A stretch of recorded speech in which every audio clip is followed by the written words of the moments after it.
राहुल गांधी को बीजेपी से नहीं, मोदी और योगी से नहीं, पार्टी के अंदर में खतरा है। और ये खतरा बहन प्रियंका को लेकर है। प्रियंका गांधी की जो गुट है वो किस तरीके से मजबूत हो रहा है। 17 साल के राजनीतिक करियर में पहली बार प्रियंका चुनाव लड़ने जा रही हैं और वो किस तरीके से राहुल गांधी को घेर के अपने पति रॉबर्ट वाड्रा के साथ कहीं ना कहीं यूपी नहीं पूरे देश की राजनीति बदलेंगी और बड़ा चेहरा बनेंगी राहुल गांधी को साइडलाइन करके, ताकि 29 के चुनाव में वो नरेंद्र मोदी को दो हाथ कर सके और एंटी इनकम्बेंसी 15 साल की रहेगी 29 में। एक बड़ा रोचक वीडियो आपके लिए।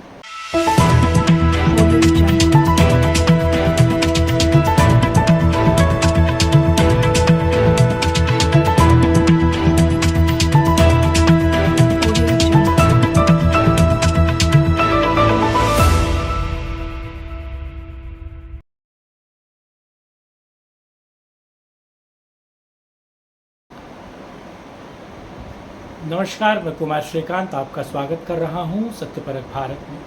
और आज बात एक जो प्रियंका गांधी की जीत हुई है। कांग्रेस के अंदर अलग अलग गुट हैं, आपको पता है। सोनिया गांधी का गुट अलग है, राहुल बाबा का गुट अलग है और प्रियंका का गुट अलग है।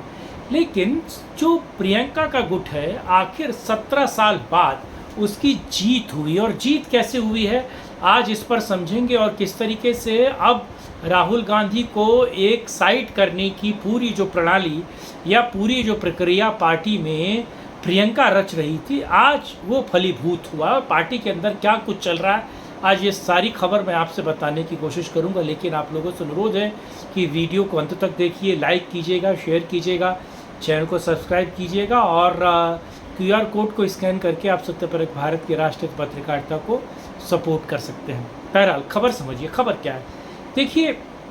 कहीं ना कहीं प्रियंका गांधी का debut, political debut Rahul Gandhi से पहले हुआ था, यानी कि राजनीति में वो राहुल गांधी से पुरानी है।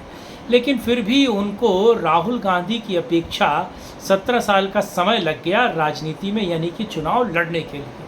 बात दरअसल यूँ है कि रायबरेली से कंटिन्यू करेंगे राहुल गांधी और वायनाड की सीट जो है वो राहुल गांधी छोड़ रहे हैं। प्रियंका वहाँ से चुनाव लड़ेगी और प्रियंका का जीतना लगभग तय है। लेकिन समस्या क्या है, इसमें बात क्या है, आपको पता है। पूरे अपने राजनीतिक करियर में प्रियंका गांधी ने सारी ज़मीन राजनीतिक पॉलिटिकल वो खड़ी की है उत्तर प्रदेश में। और लगातार रॉबर्ट वाड्रा भी उत्तर प्रदेश में ही राजनीति की बात करते हैं। और बहुत जल्द आप देखेंगे कि रॉबर्ट वाड्रा, प्रियंका गांधी, राहुल गांधी और सोनिया गांधी, ये सभी लोग लोअर और अपर हाउसेस में आपको दिखाई देंगे, संसद में दिखाई देंगे। रॉबर्ट वाड्रा चाह भी रहे थे कि प्रियंका को एक तरीके से फ्री हैंड मिले, प्रियंका एक बार आगे बढ़कर और प्रियंका बेहतर तरीके से प्रदर्शन करें और राजनीतिक पारी खेलने की कोशिश करें, जिसकी तैयारी प्रियंका गांधी कर रही थी और अब उनको वो रास्ता मिला है। लेकिन सबसे बड़ी बात यह है कि लगातार 3 लोकसभा चुनाव हारने के बाद, 52 से ज़्यादा विधानसभा चुनाव हारने के बाद, क्या प्रियंका को इसलिए आगे किया जा रहा है क्योंकि अब राहुल गांधी को साइडलाइन करके प्रियंका ही एक बड़ा चेहरा होंगी मोदी विरोध, यानी कि सत्ता के विरोध का। प्रियंका अगर वायनाड से जीत कर आती हैं तो दक्षिण के साथ साथ पूरब की भी राजनीति करेंगी और उत्तर की राजनीति के साथ साथ दिल्ली पर अगर वो लोकसभा में जाती हैं तो कहीं ना कहीं वो पूरे देश में कांग्रेस का बड़ा चेहरा बनेगी।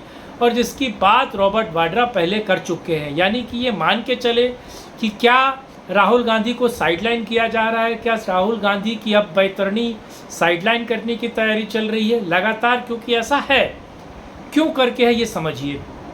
क्योंकि आप जितना भी राहुल गांधी को देखिए, राहुल गांधी कहीं ना कहीं कैपिटलिस्ट विरोधी नज़र आते हैं, राहुल गांधी मुस्लिम हितैषी नज़र आते हैं।